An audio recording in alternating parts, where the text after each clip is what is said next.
Salut les gars, quoi de neuf? C'est Yvonnet et dans cette vidéo, je veux vous montrer comment configurer le suivi des conversions par appel Google ADS avec leur nouvelle interface. Je vais vous montrer comment procéder de deux manières.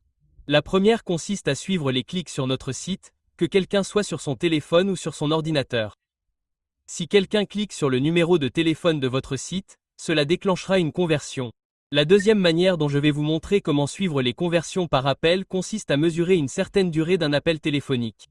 Ainsi, si quelqu'un reste au téléphone avec vous pendant plus de 40 secondes, plus de 60 secondes ou plus de 2 minutes, quel que soit le nombre de secondes que vous souhaitez, nous allons pouvoir configurer cela de manière à ce que ce ne soit considéré comme une conversion que si quelqu'un reste au téléphone avec vous pendant ce temps spécifique.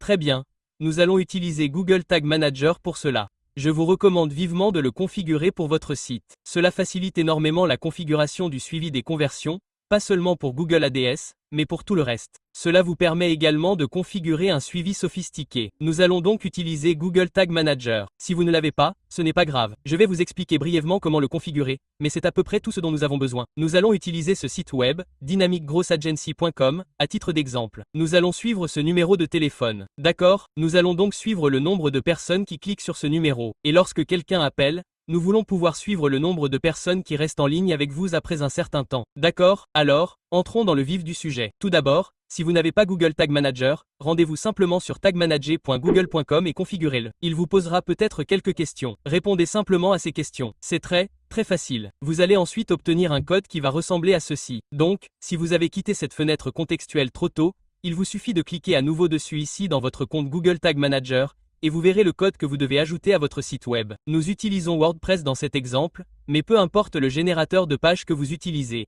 Ajoutez-les simplement dans les sections Head et Body de votre site web. Si vous ne savez pas où les ajouter, laissez les commentaires ci-dessous et je ferai de mon mieux pour vous aider. Donc, avec WordPress, nous allons simplement installer un plugin. Il s'appelle WP Code Lite. C'est très simple. Et puis, une fois que vous avez installé et activé ce plugin, vous allez voir une option ici en bas à gauche qui indique extrait de code. Cliquez simplement sur Header et Footer et vous allez ajouter ce code Google Tag Manager ici.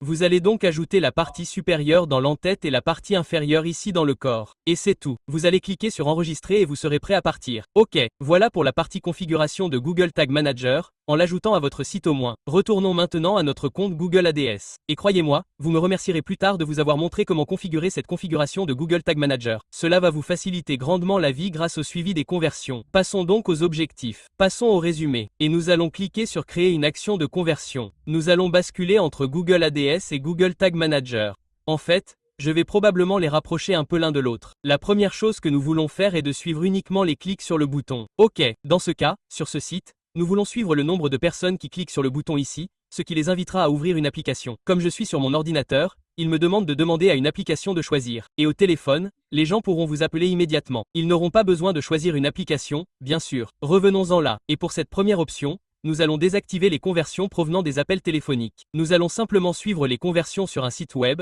car nous voulons suivre les clics.